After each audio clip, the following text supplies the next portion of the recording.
Pemirsa, rapat paripurna ke-22 DPRD Provinsi Bali masa persidangan kedua 2024 mengagendakan pandangan umum praksi terhadap Raperda Provinsi Bali tentang perubahan APBD Semesta Berencana Provinsi Bali tahun anggaran 2024. Rapat dipimpin Wakil Ketua DPRD Bali Nyoman Suyase, dihadiri PJ Gubernur Bali Sang Made Mahendra Jaya.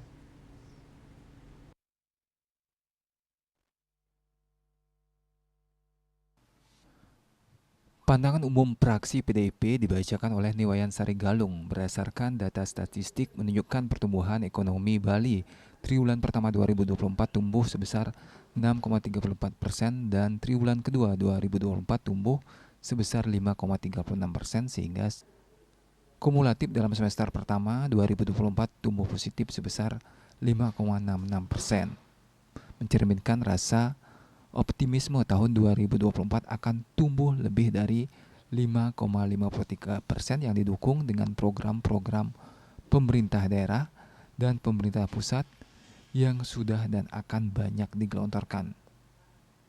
Praksi Golkar dibacakan Putu Yuli Artini mengapresiasi dan mendorong upaya PJ Gubernur mengantisipasi dan mengatasi defisit yang sangat memberatkan. Praksi Golkar Bali mengusulkan untuk langkah selanjutnya, menyarankan PJ Gubernur dan jajaran tetap mengupayakan mengatasi sumber masalah defisit itu sendiri, yaitu belum masuknya sumber-sumber pendapatan daerah dari kerjasama dengan pihak ketiga.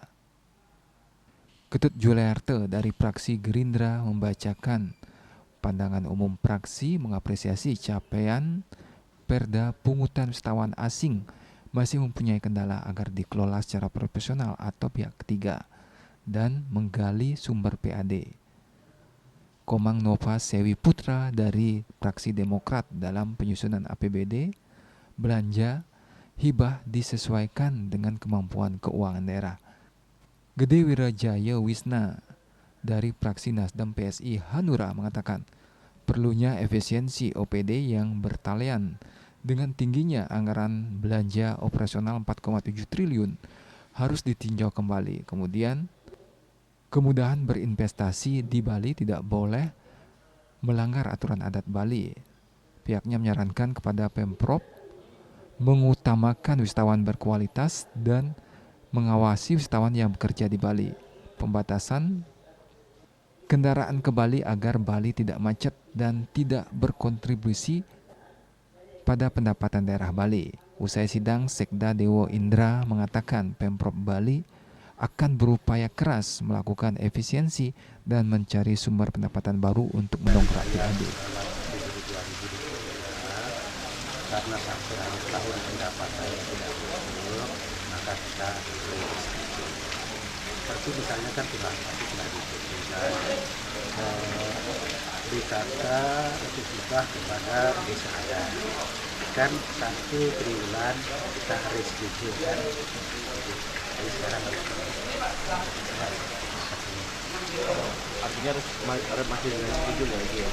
Iya sekarang diamankan, ya sekarang ini kan APBD perubahan kita anggarkan ya, termasuk juga wisata kepada kabupaten kota kemarin kan belum sepenuhnya terbayar ya, bukan tidak terbayar ya, belum karena harus bayar itu maksudnya. Jadi prioritaskan itu belanja lainnya yang Agus Sudiatmika, Bali TV.